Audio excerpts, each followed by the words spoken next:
Thank you very much. Thank you, everybody. It's a big day.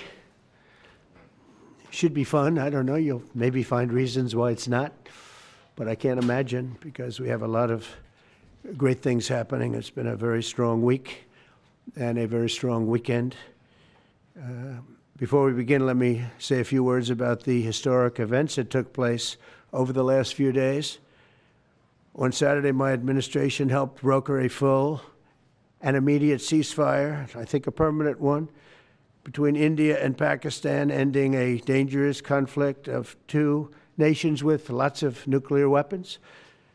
And they were going at it hot and heavy, and it was seemingly not going to stop.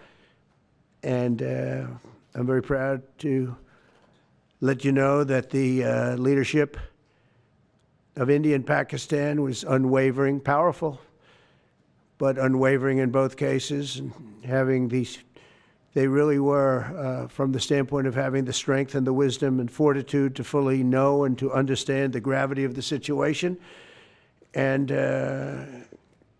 we helped a lot. And we helped also with trade. I said, come on, we're going to do a lot of trade with you guys. Let's stop it. Let's stop it. If you stop it, we're doing trade. If you don't stop it, we're not going to do any trade. People have never really used trade the way I used it. That I can tell you. And all of a sudden they said, I think we're going to stop. And they have. And they did it for a lot of reasons, but trade is a big one. We're going to do a lot of trade with Pakistan. We're going to do a lot of trade with India. We're negotiating with India right now. We're going to be soon negotiating with Pakistan. And we stopped the nuclear conflict. I think it could have been a bad nuclear war. Millions of people could have been killed. So I'm very proud of that. I also want to thank Vice President Vance and Secretary of State Rubio for their work and efforts. They worked very hard on that. We also, as you know, created a situation where the Houthis, for the first time ever, have ceased firing, and they've let it be known that they're not going to be firing at American ships anymore, not going to be firing at Americans anymore. This was a heavy barrage that lasted for approximately 50 days. And as you know, they've been in war essentially for forever. But over the last 10 years, they've been very difficult for other countries. Nobody was able to do what we did. But they stopped, and we take their word for it. Their surrogates and them directly said, we don't want to do this anymore. And so we were satisfied with that. In addition, yesterday we achieved a total reset with China after productive talks in Geneva. Both sides now agreed to reduce the tariffs imposed after April 2nd to 10% for 90 days as negotiators continue in the largest structural issues. And I want to tell you that a couple of things. First of all, that doesn't include the tariffs that are already on, that are our tariffs. And it doesn't include tariffs on cars, steel, aluminum, things such as that, or tariffs that may be imposed on pharmaceuticals, because we want to bring the pharmaceutical businesses back to the United States, and they're already starting to come back now based on tariffs because they don't want to pay 25, 50, or 100% tariffs, so they're moving them back to the United States. I spoke to Tim Cook this morning, and he's going to, I think, even up his numbers, $500 billion. He's going to be building a lot of plants in the United States for Apple, and we look forward to that. I really do look forward to that. But the talks in Geneva were very friendly. The relationship is very good. We're not looking to hurt China. China was being hurt very badly. They were closing up factories. They were having a lot of unrest. And they were very happy to be able to do something with us. And the relationship is very, very good. I'll speak to President Xi maybe at the end of the week. We have some other things we're doing. But one of the biggest things that we're doing, and I don't know if people realize this, but we made a great deal with China, a great trade deal. But it was a much bigger deal originally, and then they canceled it right in the last day. Some of you faces I remember were there when that happened. I remember you. And we had a deal where they opened up their country to trade with the United States. And they took that away at the last moment, and then I canceled the whole thing. And then 6 months later, we ended up doing a smaller deal. But it was a big deal. It was $50 billion worth of product that they were going to purchase from our farmers, et cetera. And we agreed to that. People thought it was 15 because they were doing 15. We made it 50 because I misunderstood the 15. I said, you got to get 50. Because when I asked, if you remember the story, when I asked, what are we doing with them? My Secretary of Agriculture at the time, Sonny Perdue, said, sir, it's about 15 billion and we're asking for 15. And I thought he said 50. So I said, so they came back with the deal at 15. And I said, no way, I want 50. Because you said 50. They said, sir, we didn't say that. Anyway, bottom line, I said, go back and ask for 50, and they gave us 50. And they were honoring the deal, and we would call them up a lot for the corn and for the wheat and for everything. They were honoring the deal, and then when Biden got in, they no longer honored the deal. There was nobody to call. I would call on an average of once every 2 weeks to say, come on, you have to speed it up a little bit. And our farmers were doing great. I said to them, buy more land and bigger tractors, if you remember. That's what happened. But the deal was a very good deal. But the best part of the deal was that we opened up China. China agreed to open itself up to American business to go in. And it would have been a great thing, I think, for China. They would be able to see things that they haven't seen. They would be able to buy products that they had never been able to buy. Would have been great for American business. I think it would have brought unity between China, better unity between China and the United States. And the bottom line is that they canceled it the last day. We were all set to sign it, and then I went a little bit angry. I got a little angry. I said, they canceled the deal. The deal was done. It was all ready to be signed, and people went over. They came back to me, sir, they don't want to sign the opening up China. Well, the biggest thing that we're discussing is the opening up China, and they've agreed to do that, but it's going to take a while to paper it. You know, that's not the easiest thing to paper. But that's the single, I think, to me, some people would disagree. Some people would say we're getting a lot of money with tariffs or whatever, but, you know, especially when you add what we already have. Because remember, we're already getting the 50% on steel and different things. That's not included in these numbers, so you can add that. But the biggest thing to me is the opening up. I think it would be fantastic for our businesses if we could go in and compete with China. It would be a lot of jobs for China. It would be, I think, at a time when they can frankly use the jobs. And that's what we're talking about. So that's a very, very important element to add. So when Scott, I watched him speak the other day, and I think he didn't want to say it, but I said, it's okay to say it. Look, if we don't get it, we don't get it. But if we don't get it, it won't be a positive thing. But if we do get it, I think it's maybe the most important thing to happen. Because if you think about it, we opened up our country to China. They have very few restrictions. And they didn't open their country to us. Never made sense to me. It's not fair. And they've agreed to open China, fully open China. And I think it's going to be fantastic for China. I think it's going to be fantastic for us. And I think it's going to be great for unification and peace. China will also suspend and remove all of its non-monetary barriers. They've agreed to do that. Well, they're very numerous. But again, to me, the biggest thing that came out of that meeting is they've agreed. Now we have to get it papered, but they've agreed to open up China. It's going to be great for everybody. And third, I'm very happy to announce that Idan Alexander, an American citizen who until recently most thought was no longer living, thought was dead, is going to be released in about 2 hours, actually. And he's going to be released before the eyes of Steve Witkoff, who has done a fantastic job. I know a lot of people that have a lot of talent. I know Steve, he had a lot of talent. But I know a lot of people with a lot of talent, but there's one that I thought had a special way about him, special personality. Aside from being a good deal maker, had a special way about him, and it was Steve. Knew very little about the subject matter, who does? But he learned it in about 2 hours. and he's been fantastic. So I want to just thank Steve. But they're going to be releasing Idan in about 2 hours from now, or sometime today, let's say. And again, they thought he was dead just a short while ago. His parents are so happy. They're so happy.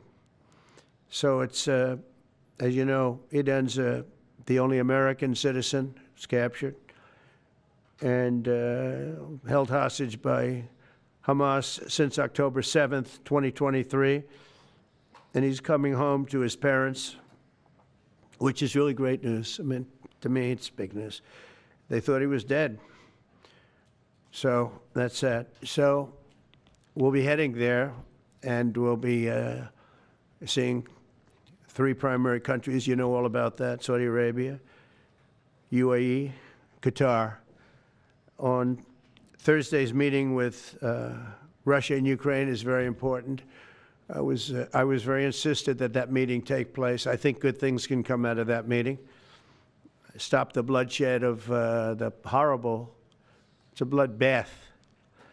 But that 5,000 more, it's really much more, I'm trying to be conservative, more than 5,000 soldiers. Russian, they're not American soldiers, they're from Russia, they're from Ukraine, but they're people. They're human souls, and they're being killed at levels that we haven't seen since the Second World War. And it's every week. A lot of drone fighting. It's a whole new form of warfare, and it's violent and vicious. And so that's it. I'd like to go back to China just for a second. They're very heavy on the fentanyl. We're charging them, as you know, 20% for the fact that they send fentanyl into our country. And they've agreed that they're going to stop that. And, you know, they'll be rewarded by not having to pay, you know, hundreds of billions of dollars in tariffs. So the fentanyl should stop. It comes from China. It's amazing. And comes through our southern border, comes through our northern border too, comes through Canada, and comes through our southern border, much more through the southern border. But so that's a very important subject to me, because everybody in this room has lost friends or people that have family members that have died of fentanyl. So there's a big incentive for China to stop, and I take them at their word. They're going to work on that, I think, very hard. And one thing, when they work on something, they get it done. So now I'm about to depart on a historic visit. Some of you are going with us to, as I said, Saudi Arabia, Qatar, and United Arab Emirates. Before I do, I'll sign one of the most consequential executive orders in our country's history. I don't think there's ever been anything signed like this, certainly not with respect to health care, nothing even close. I'm delighted to be joined on this occasion by Secretary of Health and Human Services Robert F. Kennedy Jr., who is doing a really good job, I have to tell you that. CMS Administrator, a friend of mine, Dr. Mehmet Oz, who is an amazing guy. You know, I was telling Bobby before, Oz had a very successful show, but it hurt his reputation. Because when you're in show business, it hurts your reputation a little bit. It's good for you, but in terms of professionalism and being a doctor, it sort of hurts your reputation. This guy went to the best schools, was the best, I mean, top of the line. Then he did a television show, became a success, made a lot of money, all that stuff, but it sort of hurt him. And you know who I compare that to? I hate to say this, but a special woman, Jeanine Pirro. She was the toughest, smartest DA, maybe in our countries, in our cities and states history, New York. She was really tough, really sharp. Then she did a show, and people didn't think of her quite the same way. She became more of an entertainment person, like Oz. Oz is not an entertainer. He's not really an entertainer, if you know the real story. And she isn't either. She is unbelievable. She was one of the strongest district attorneys in the history of New York, highly respected, very tough, went after the drug dealers at a level that you don't see today anymore. And hopefully she's given up a tremendous, she's leaving the #1 show on cable television, one of the #1 shows on television, period, The Five, but they've got great people left behind, but she was a big part of it. And so I equated to that. Jeanine Pirro is unbelievable. FDA Commissioner Dr. Marty McCary, with a reputation that's second to none, and the job he's doing already has been fantastic. Thank you, Marty. And Director of the National Institute of Health, Jay Bhattacharya, who has been, as you know, from Stanford, so highly regarded, and have all been working with us very hard on this. And the question they would ask, being a little bit new to the government aspect of it, is why doesn't somebody fight the drug price situation, meaning equalization? There's a term, it's called equalization. Nobody wants to mention that term. And I'm not knocking the drug companies. I'm really more knocking the countries than the drug companies, because they're forced to do things. But the drug lobby is the strongest lobby in this country, they say, the drug lobby. It's between that and lawyers. And they have a lot of power. But starting today, the United States will no longer subsidize the health care of foreign countries, which is what we were doing. We're subsidizing others' health care. Countries where they paid a small fraction of what, for the same drug, that what we pay many, many times more for. And we'll no longer tolerate profiteering and price gouging from Big Pharma. But again, it was really the countries that forced Big Pharma to do things that, frankly, I'm not sure they really felt comfortable doing. But they've gotten away with it, these countries. European Union has been brutal. And the drug companies actually told me stories. It was just brutal how they forced them. And European Union suing all our companies, Apple, Google, Meta. They're suing all of our companies. They end up, they have judges that are European Union-centric, and they get rewarded $15 billion, $17 billion, $20 billion, and they use that to run their operation. Not going to happen any longer, that I can tell you. So what's been happening is we've been subsidizing other countries throughout the world, not just in Europe, throughout the world. European Union was the most difficult, from what I understand. I mean, I'll tell you a story. A friend of mine who's a businessman, very, very, very top guy. Most of you would have heard of him.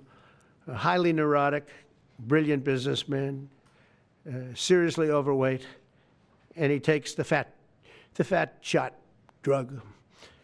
And he called me up, and he said, President, he calls me, he used to call me Donald, now he calls me President, so that's nice respect. But he's a rough guy, smart guy, very successful, very rich. I wouldn't even know how we would know this, but because he's got comments. President, could I ask you a question? What? I'm in London, and I just paid for this damn fat drug I take. I said, it's not working. He said, I just paid $88. And in New York, I pay $1,300. What the hell is going on? He said, so I checked, and it's the same box, made in the same plant, by the same company. It's the identical pill that I buy in New York. And here I'm paying $88 in London. In New York, I'm paying $1,300. Now, this is a great businessman, but he's not familiar with this crazy situation that we have. But he was stunned. But it was just one of those stories. And I brought it up with the drug companies, represented by somebody who's very, very smart, good person too. And we argued about it for about half hour. And then finally he just said, because they can't justify it, he just said, look, you got me. You got me. I can no longer they've been justifying this crap for years. They said, oh, it's research and development. Well, I said, well, research and development, other countries should pay research and development too. It's for their benefit. It was just one of those things. And the other countries would set a price, and they'd meet the price, and they'd say, if you don't meet the price, you can't sell it in our country. I said, well, then you walk away, and they'll call you back, and they'll sell it in the country. But now they'll have to do that. So for the first time in many years, we'll slash the cost of prescription drugs, and we will bring fairness to America. Drug prices will come down by much more, really, if you think 59. If you think of a drug that is sometimes 10 times more expensive, it's much more than the 59%. It depends on the way you want to analyze it, but in one way you could analyze it that way. But between 59 and 80, and I guess even 90%.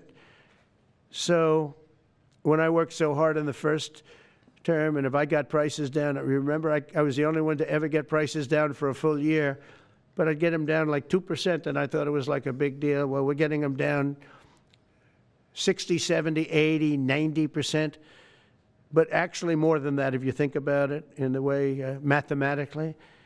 And Pharma has to say, we're sorry, but we'll not be able to do this any longer to these countries that have been so tough.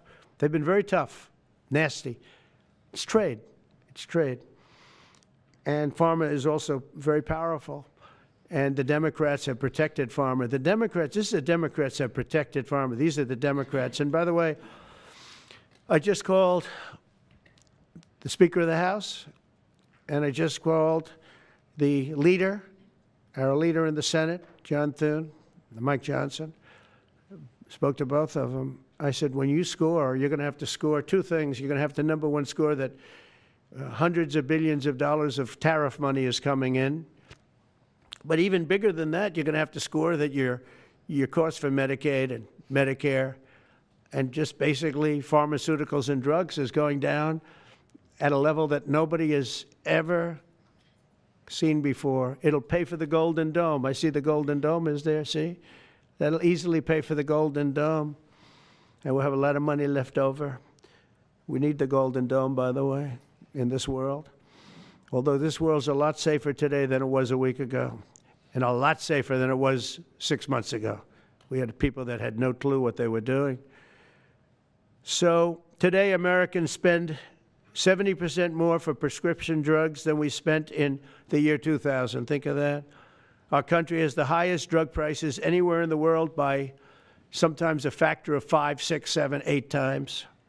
It's not like they're slightly higher. They're 6, 7, 8 times. There are even cases of 10 times higher. So that you go 10 times more expensive for the same drug, that's big numbers. Even though the United States is home to only 4% of the world's population, pharmaceutical companies make more than 2/3 of their profits in America. So think of that. With 4% of the population, the pharmaceutical companies make most of their money, most of their profits from America. That's not a good thing. Now, I think, by the way, I have great respect for these companies and for the people that run them. I really do. And I think they did one of the greatest jobs in history for their company, convincing people for many years that this was a fair system. Nobody really understood why, but I figured it out. For years, pharmaceutical and drug companies have said that research and development costs were what they are, and for no reason whatsoever. They had to be borne by America alone. Not anymore, they don't. This means American patients were effectively subsidizing socialist healthcare systems in Germany, in all parts of the European Union. They were the toughest of all. They were nasty. And I see that. I see that with trade, too. European Union is in many ways nastier than China, okay? And we've just started with them. Oh, they'll come down a lot. You watch. We have all the cards. They treated us very unfairly. They sell us 13 million cars. We sell them none. They sell us their agricultural products. We sell them virtually none. They don't take our products. That gives us all the cards, and very unfair. So they're going to have to pay more for health care, and we're going to have to pay less. That's all it is. And believe it or not, because it's really the world we're talking about, not just the European Union, but because it's the world, the numbers are for the healthcare company not as bad as you would think. They'll make the same. I think the healthcare companies should make pretty much the same money. I really don't believe they should be affected very much, because it's just a redistribution of wealth. It's a redistribution where it could be the same top line, but it's going to be distributed differently. Europe's going to have to pay a little bit more. The rest of the world's going to have to pay a little bit more, and America's going to pay a lot less. Again, because it's a much smaller population than when you think of the whole world. So basically what we're doing is equalizing. There's a new word that I came up with, which I think is probably the best word. We're going to equalize, where we're all going to pay the same. we're going to pay what Europe's going to pay. We're going to all pay. Now, there may be some countries in dire need, and I would be willing to sacrifice that and help them. But it's called most favored nation. We are going to pay the lowest price there is in the world. We will get whoever is paying the lowest price, that's the price that we're going to get. So remember that. So we're no longer paying 10 times more than another country. Whoever is paying the lowest price, we will look at that price and we will say that's the price we're going to pay. Most favored nations, that's what it is. One breast cancer drug costs Americans over $16,000 per bottle, but the same drug from the same factory, manufactured by the same company, is 1/6 that price in Australia and 1/10 that price in Sweden. 1/10 for the identical product. A common asthma drug costs almost $500 here in America, but costs less than $40 in the United Kingdom. So $40 in the United Kingdom, which is where this gentleman told me he paid a small amount for his shot. But think of that. So $40 versus $500 here. That's not even bad. There are much worse examples. And the weight loss drug, Ozempic, costs 10 times more in the United States than in the rest of the developed world. 10 times more. Why? Why? What did we do? Suckers. But we never had a president that had the courage to do this. And nobody knew the system like I do. I mean, I've gotten to know this system so well. And I don't think it's fair that it benefits Obamacare. Obamacare is a failure. It's not a good health care. It works. I made it work. I had an obligation to make it work, or an obligation to let it die. I chose that we had to make it work. I had to make it as good as possible. And I had a choice. I could have let it fail or make it as good as possible. As good as possible means it was still not very good, but it survived. And we did the right thing. But this makes everything work. And I don't want to have a bad form of health care work because of the fact I was able to cut drug prices by 80 or 90%. So we're going to maybe come up with something. I think this gives the Republicans a chance to actually do a health care that's much better than Obamacare and for less money, which if you guys would work on that along with Congress. But I do want to say that Democrats could have done this a long time ago. They have fought like hell for the drug companies, and they knew they were doing the wrong thing. And it's going to be very hard. I was just telling the leader and the speaker that it's going to be very hard for the Democrats to vote against the one big, beautiful deal. The greatest tax cuts in history, greatest everything, but now you have the big drug prices because that's going to be included. It makes that whole situation different from a scoring standpoint. I just told them, I called them up about this. I said, I'm going to do something that's going to be very monumental, and you're going to be scoring. You better tell your people that this is going to score really well. And then add hundreds of billions of dollars in tariffs to your list also. But as big as the tariffs are, this is something that really hits quickly. 5 years ago, I signed an executive order to confront this disaster, but only confront it in a minor way. It was a good confrontation, but never to this extent. And it took people a little while to understand a very complicated system. But Joe Biden, without any knowledge of what he was doing, terminated the policy and then pretended to negotiate under a new system. And then you take a look, 5 out of the 10 drugs that he negotiated are now over 200% more expensive in America than the rest of the world, and far more expensive than when he even got involved. Much more expensive than when he got involved. Joe Biden's plan was as you know, because you wrote about it, you don't say it very loudly, but it was a very big failure, was his whole presidency. First, I'm directing the U.S. Trade Representatives and Department of Commerce to begin investigations into foreign nations that extort drug companies by blocking their products unless they accept bottom line and very low dollar amounts for their product, unfairly shifting the cost burden onto American patients. And we'll be taking a look at that very strongly. The biggest thing we're going to do is we're going to tell those countries, like those represented by the European Union, that, that game is up, sorry. And if they want to get cute, then they don't have to sell cars into the United States anymore. It's a very big subject.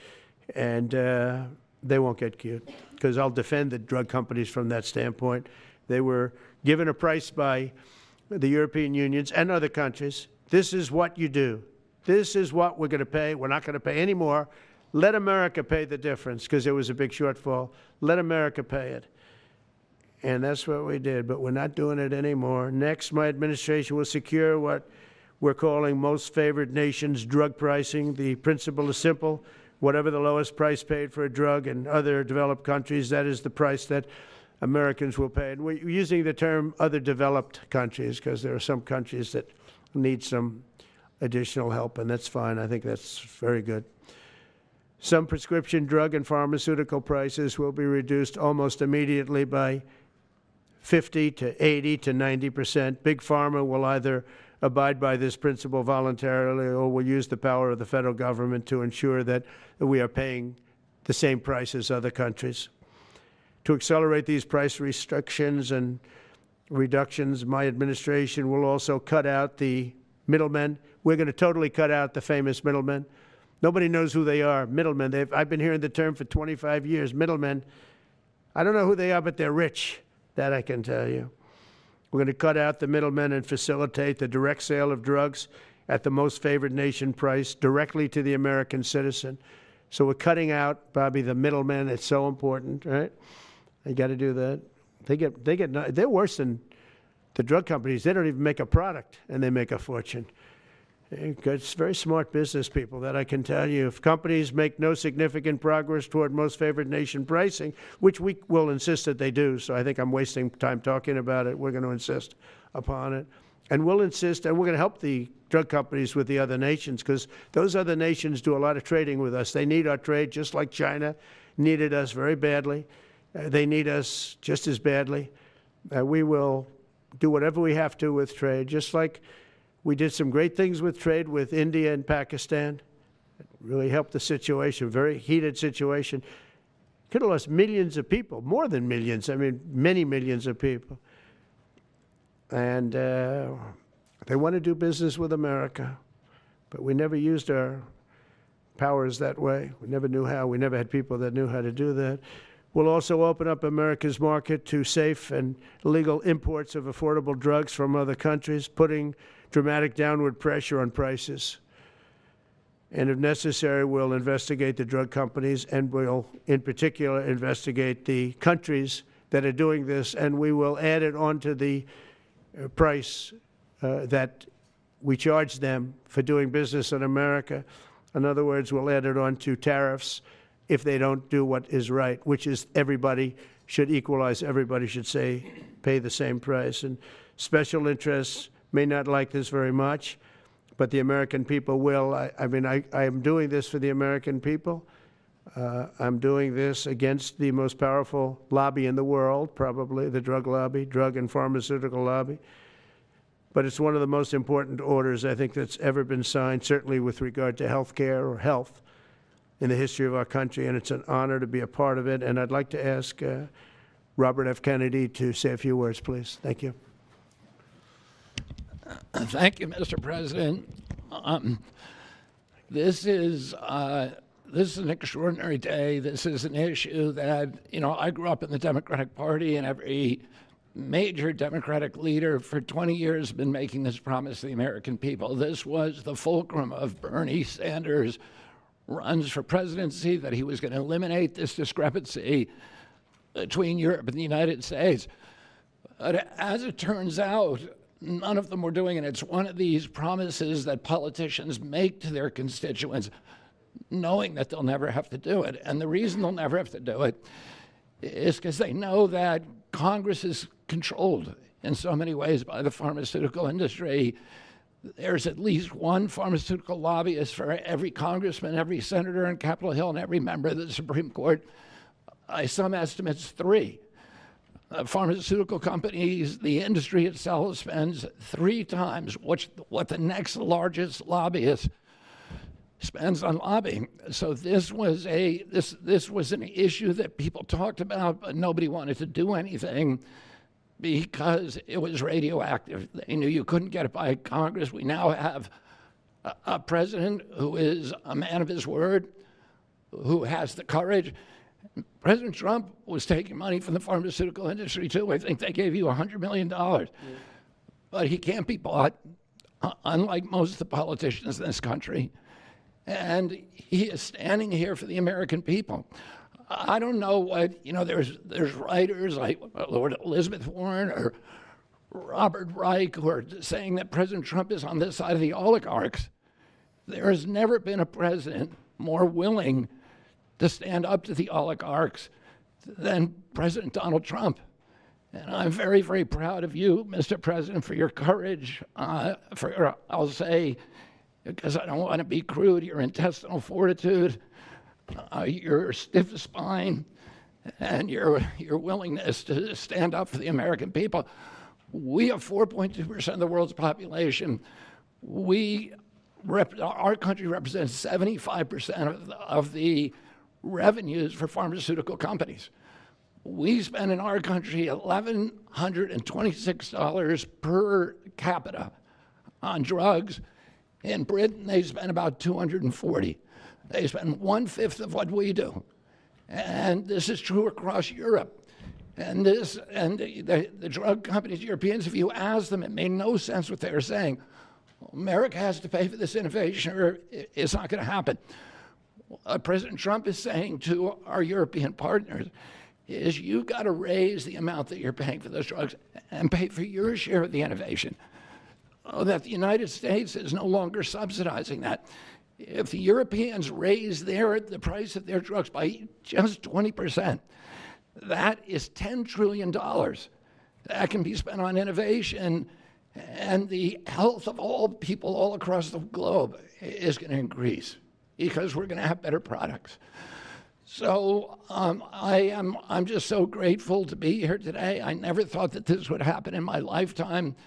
I have a couple of kids who are Democrats, are big Bernie Sanders fans, and when I told them that this was going to happen, they had tears in their eyes because they thought this is never going to happen in our lifetime, and we finally have a president who's willing to stand up for the American people. Thank you, and Dr. Oz. Thank you, Secretary Kennedy. This is the most powerful executive order on pharmacy pricing and healthcare ever in the history of our nation.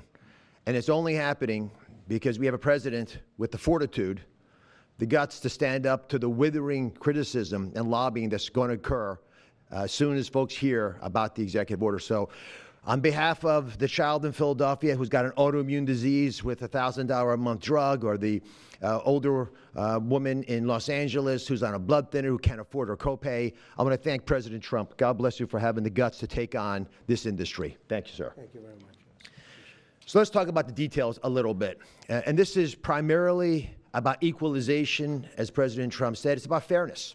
Think of NATO as a metaphor. When President Trump said, you've got to pay a little more so it makes sense for all of us, they came up. And the European countries contributed. The same thing we believe will happen in this situation.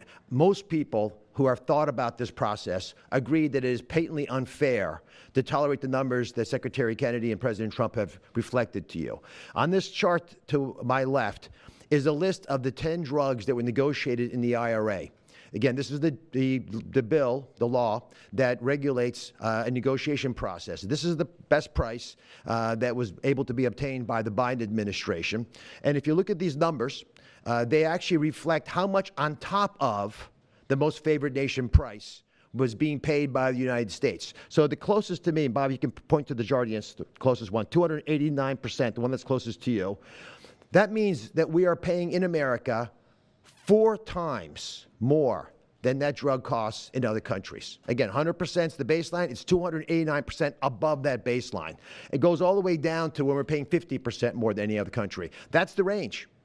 As was pointed out by President Trump, half the time we're paying 3 times more than is paid in other countries. It doesn't make any sense for the system. That stated, President Trump has over and over again indicated, and Secretary Kennedy reflected as well, we want innovation. We want our technology partners doing the best they can to make the best solutions for drugs to cure as many people in America and around the world as possible. By getting our allies to pay a bit more, as they should be, and they should have for many years been doing, will course correct a problem that's gotten out of hand. And by doing that in a thoughtful, effective way, we're going to be able to get the pharmaceutical industry whole. Those jobs will still be here, will still be productive, will still be curing cancer and a slew of other ailments that plague humanity. America will still be the leader in this space, but we'll be paying the appropriate amount, the right-sized amount for those tasks. So over the next 30 days, the 4 of us up here, together with people standing in the back of this room who are doing a lot of the heavy lifting, are going to be approaching pharmaceutical companies to talk specifically about what we want the most favored nation price to be based on the best data we have. We're looking forward to a thoughtful interaction with these corporate leaders, many of whom we've spoken to and in quiet will agree the system is not right the way it is. They're patriotic Americans. They want what's right. But the fact that in my lifetime, as Secretary Kennedy said, for the first time, we have a thoughtful and aggressive approach thanks to President Trump, on taking on the special interests, should give all Americans confidence that this is an administration that stands for fairness, and it should chill the waters for those who believe they can push us away from our North Star, which is to take care of the American people. Mr. President, God bless you. Thank you very much. Thank you. Jay, you want to go next? Sure. Yep. So I teach economics at Stanford as well as health policy. And one thing that's really, really simple in economics is that when you have a persistent price difference for the same product between 2 countries, there is something deeply wrong. And what President Trump has done is a historic measure that should have been done a long time ago. What we're going to do is make sure that those prices become much closer to equal, like a competitive market you'd expect. Right now what's happening is the American people are subsidizing in large fraction the research and development efforts for drug companies around the world by the higher prices that we pay. With this new order, Europe will share the burden of that. And in fact, if you may think of it as like as somehow it's going after drug companies, actually it's helping drug companies. Because what we're also going to do with this order, what President Trump has done with this order, is he's said to European governments, look, if you are taking advantage of the drug companies by forcing them to charge very, very low prices, we're going to defend American drug companies in Europe. At the same time, we're standing up for the American consumer who's been paying far too high prices for far too long.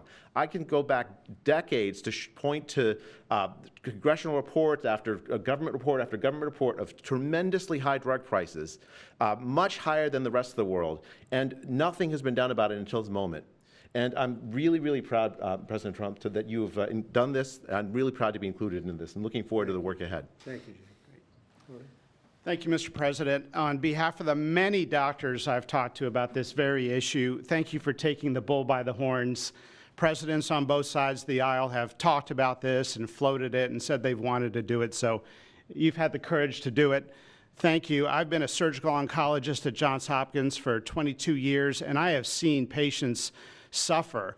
We didn't take an oath to heal patients and then watch their life get ruined financially, with their home, mortgage, retirement, going down the drain with GoFundMe campaigns, raising money from church communities and synagogues and friends they haven't seen in 20 years to try to raise money for what? For a system where Americans have been getting ripped off by 10, 12, 15 times higher prices than we see in other countries.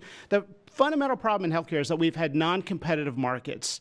We can do little things around the edges, or we can transform those markets to competitive markets, and that's what this executive order does today. Imagine buying a Ford for $175,000, a regular car, and then hearing that people in London are buying it for $10,000 every day, all day long.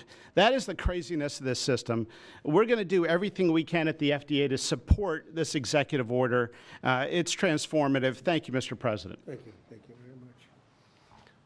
So thank you very much, everybody. I think it's a very important day. In many ways, you have, we'll start with the Houthis. We go to Pakistan and India. We go to what we did with China, the trade deal, and with UK. And by the way, many other deals are coming in very much. At a certain point, we'll just set the price because we know where we are. But we'll just set the price. But world trade is going to be terrific, and our country is going to be making a lot of money. Taxes are going to go down. Taxes are going to go down very, very substantially. But you look at all of the things that we've done, and now today I'm heading over. We'll see what we're going to do with respect to Iran. I think you have very good things happening there, too, by the way. I think can't have a nuclear weapon, but I think that they are talking intelligently. We're in the midst of talking to them, and they're right now acting very intelligent. We want Iran to be wealthy and wonderful and happy and great, but they can't have a nuclear weapon. It's very simple. So I think they understand that I mean business, and I think they're being very reasonable thus far. And don't underestimate Thursday in Turkey.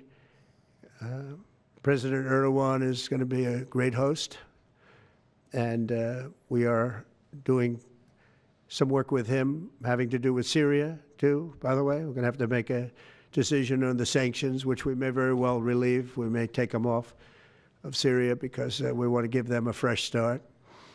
But President Erdogan's asked me about that. Many people have asked me about that because the way we have them sanctioned, it doesn't really give them much of a start. So we want to see if we can help them out. So we'll make that determination. But I think you're going to have maybe a good meeting. You have the potential for a good meeting, that a meeting wasn't going to take place. I insisted that that meeting take place. And it is taking place. And I think you may have a good result out of the Thursday meeting in Turkey between Russia and Ukraine. And I believe the two leaders were going to be there. I was thinking about flying over. I don't know where I'm going to be on Thursday. I've got so many meetings. But I was thinking about actually flying over there. There's a possibility of it, I guess, if I think things can happen. But we got to get it done. We got to save 5,000 lives a week. 5,000 lives is really more than that. It's worse than that. And when you see and you don't want to see it, but when you see the satellite photographs of the battlefield with arms and legs and heads all over the place, separated by 30 yards from bodies, doesn't make sense. Doesn't make sense. So we're working very hard to see if we can end that bloodbath. Okay, there shouldn't be too many questions. It's been covered pretty well. Mr. President, thank you for taking questions. Two quick ones for you, starting on trade.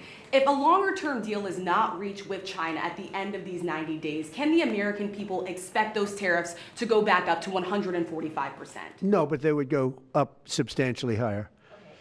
You know, at 145, you're really decoupling because nobody's going to buy. But they can go, they got very high because of additional tariffs I applied during the course because of fentanyl and other things. But no, but they'd go substantially higher. And then on Qatar, Mr. President, I think you will have a deal, however. Okay, you're confident that there will be a deal. On Qatar, has Qatar asked for anything in exchange for that $400 million luxury jumbo jet? And how can the American people be so sure that they will not in the future? Well, I think what happens with the plane is that, we're very disappointed that it's taking Boeing so long to build a new Air Force One. We have an Air Force One that's 40 years old. And if you take a look at that compared to the new plane of the equivalent, stature at the time, it's not even the same ballgame. You look at some of the Arab countries and the planes they have parked alongside of the United States of America plane. It's like from a different planet. And it's close to 40 years old, might be more than 40 years old now. And we, when I first came in, I signed an order to get it built. I took it over from the Obama administration. They had originally agreed. I got the price down much lower. And then when the election didn't exactly work out the way that it should have, a lot of work was not done on the plane because a lot of people didn't know. They made change orders that were so stupid, so ridiculous. And it ended up being a total mess, a real mess. And when I came back, I said, by the way, what's going on with the Boeings that are coming in? Well, sir, they're way behind. And they're way behind. They were way behind. Another mess that I inherited from Biden. And it's going to be a while before we get them. And I think Qatar, who has really, we've helped them a lot over the years in terms of security and safety. I think they, and very, very nicely, and I have a lot of respect for the leadership and for the leader, Qatar. And I think they knew about it because they buy Boeings. They buy a lot of Boeings. And they knew about it. And they said, we would like to do something. And if we can get a 747 as a contribution to our Defense Department to use during a couple of years while they're building the other ones, I think that was a very nice gesture. Now, I could be a stupid person and say, oh, no, we don't want a free plane. We give free things out. We'll take one, too. And it helps us out because, again, we're talking about we have 40-year-old aircraft. The money we spend, the maintenance we spend on those planes to keep them tippy-top is astronomical. You wouldn't even believe it. So I think it's a great gesture from Qatar. I appreciate it very much. I would never be one to turn down that kind of an offer. I mean, I could be a stupid person and say, no, we don't want a free, very expensive airplane. But I thought it was a great gesture. And I think it was a gesture because of the fact that we have helped and continue to, we will continue to, all of those countries, Saudi Arabia, UAE, Qatar, and others. We keep them safe. If it wasn't for us, they probably wouldn't exist right now. And I think this was just a gesture of good faith. And I don't get it. Someday it'll be like Ronald Reagan. They decommission them. You know, they get to a certain age, they decommission them. It'll go to my library. They're talking about going to my library in years out. But I thought it was a great gesture. And it's something that was done by Ronald Reagan. They actually decommissioned the plane, and he put it in his library. And it actually has made the library, I think, a Boeing 707. It's actually made the library more successful. So it was good. Do you plan to use the plane after you leave office? No, I don't. No, it would go directly to the library after I leave office. President, I wouldn't be using it. No. Mr. President, on the hostage, you said that the release of the American hostage, Adam Alexander, is a step in good faith to end this war. Do you expect any progress or perhaps announcement on ceasefire during your trip to the Middle East? We hope that we're going to have other hostages released too, as you know. So when I met with the hostages 3 weeks ago that were there for quite a while, you remember the 10 people that came in, mostly young people. 1 or 2 were a little bit older. They were explaining the trials and tribulations. I mean, they went through hell. And I said, how many are there? They said 59. I said, that's a lot. I didn't realize, because we got a lot out. You know, we got a lot of hostages out, I think you will acknowledge. They said 59, but then they said, they followed that up by saying 59, of which 24 are living, the rest are dead. But the people whose son, mostly son, I think 1 daughter in this case, but mostly sons are there, or husbands are there, those people want the dead bodies as much as they want the live body. I have a mother that calls me, but came up to me when I first met her, and she said, sir, please get my son out. He's dead, but they have his body.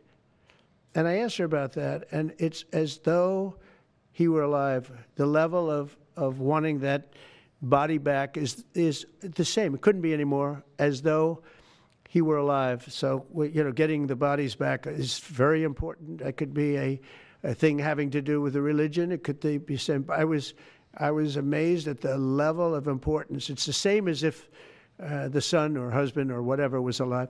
So they said 59. In fact, they came in with a number 59 written out on like a sign on their chest. They came to thank me for getting them out. And I said, what does the 59 mean? They said, well, that means there are 59 people. But then they said, but 24 are living. Now it's 21. The number's 21. So now it's actually, we'll get Etan today. We think we're getting him today. So it's 20. So they have 20 live hostages there. The rest are dead bodies. Mr. President, are you open to negotiating your tariffs on cars, steel, and aluminum with China or any other country? Well, we're not even talking about that. We're bringing the car business back into this country. We have commitments, and not only commitments, they've already started construction on many plants. They've left Mexico in a few cases. In a few cases, they've left Canada. They're not going to build in Canada. They're going to build here because we have the market, and the tariffs have been amazing. The election and the tariffs. November 5th was a big day, and on top of that, of course, you wouldn't have the tariffs without the election, I guess, if you look at it. But we have at least 11 committed massive car factories that are going to be built, that are in the process of being built.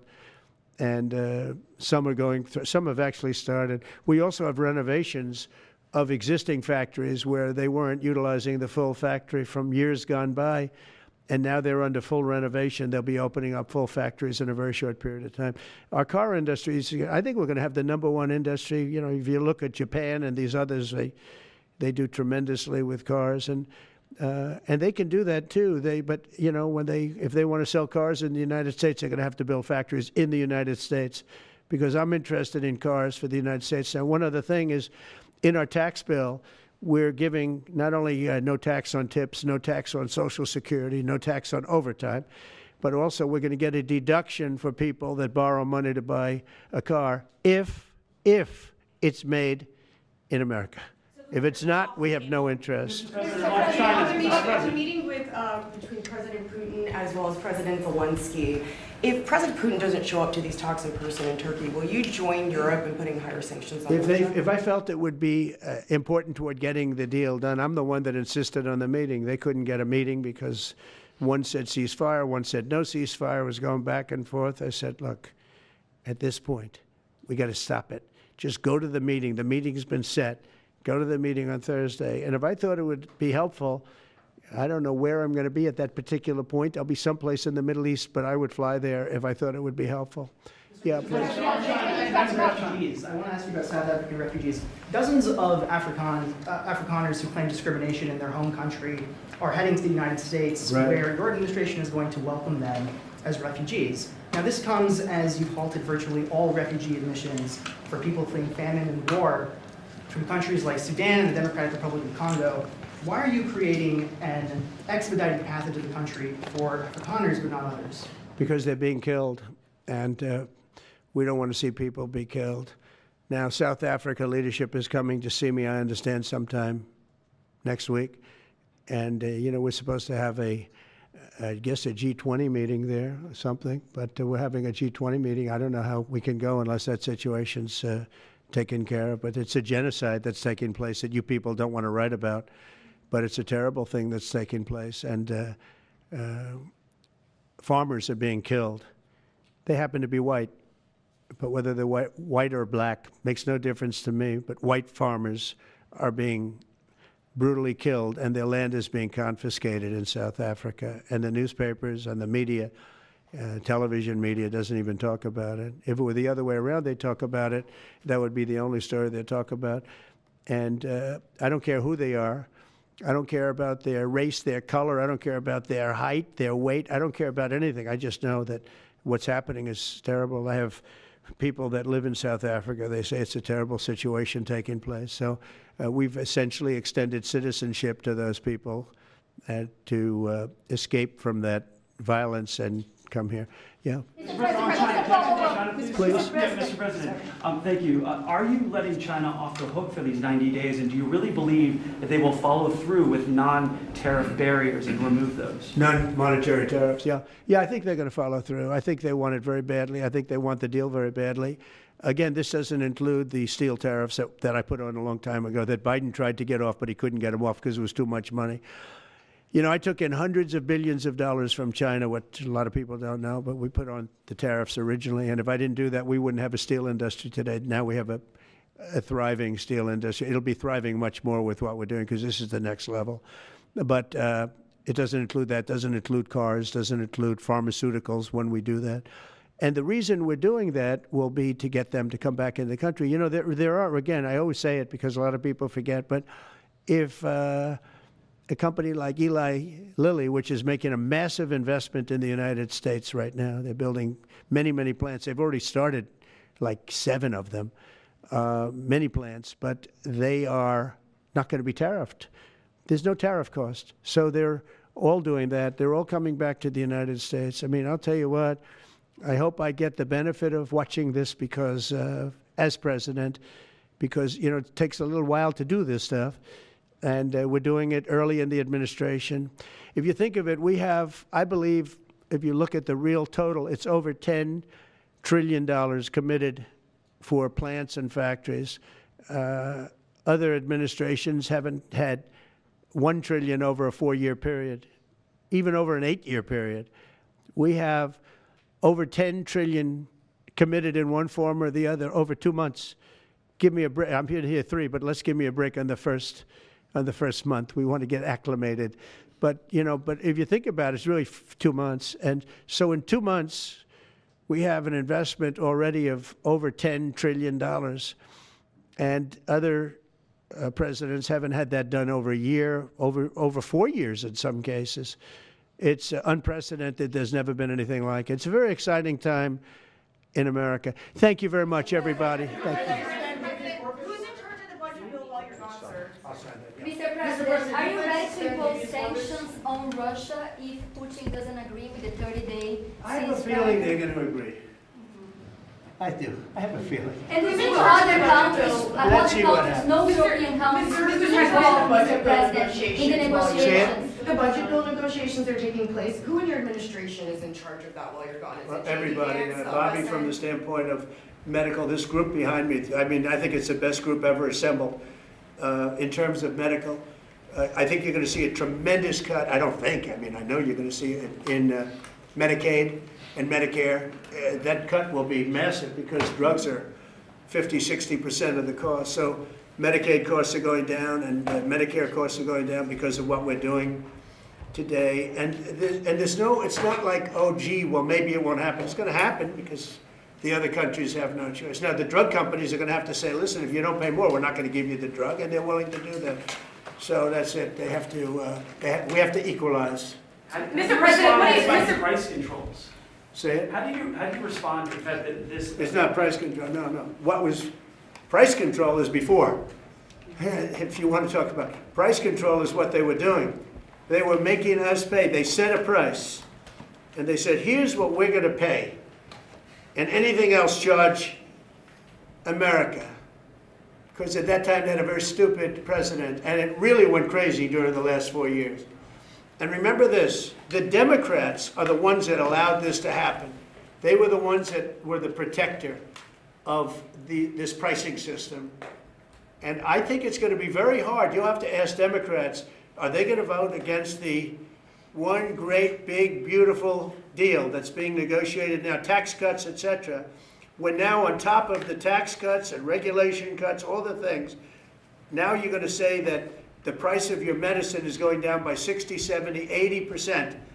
You're going to vote against it? I think a lot of Democrats are going to be forced to do something that their leaders are going to beg them not to do, and that's vote for the bill. I don't see how they can vote against it. How can they vote against it when drug prices, drugs and pharmaceuticals are going to be down 70, 80%? It's going to be very interesting. Mr. President, what do you say to people who view that luxury jet as a personal gift to you? Why not leave it behind? Your ABC fake news, right? Why not only ABC? Well, a few of you would. Let me tell you, you should be embarrassed asking that question. They're giving us a free jet. I could say, no, no, no, don't give us, I want to pay you $1 billion or $400 million or whatever it is. Or I could say, thank you very much. You know, there was an old golfer named Sam Snead. Did you ever hear of him? He won 82 tournaments. He was a great golfer. And he had a motto, when they give you a putt, you say, thank you very much. You pick up your ball and you walk to the next hole. A lot of people are stupid. They say, no, no, I insist on putting it. And then they putt it and they miss it. And their partner gets angry at them. You know what? Remember that, Sam Snead. When they give you a putt, you pick it up and you walk to the next hole and you say, thank you very much. Respectfully, sir, as a businessman, some people may look at this and say, have you ever been given a gift worth millions of dollars and then not received anything? It's not a gift to me, it's a gift to the Department of Defense. And you should know better, because you've been embarrassed enough, and so has your network. Your network is a disaster. ABC is a disaster. Here is the bill. Bobby, come on over here. Now you're talking about trillions and trillions of dollars. Thank you very much, everybody. Mr. President, a quick question about Turkey. Thank you very much.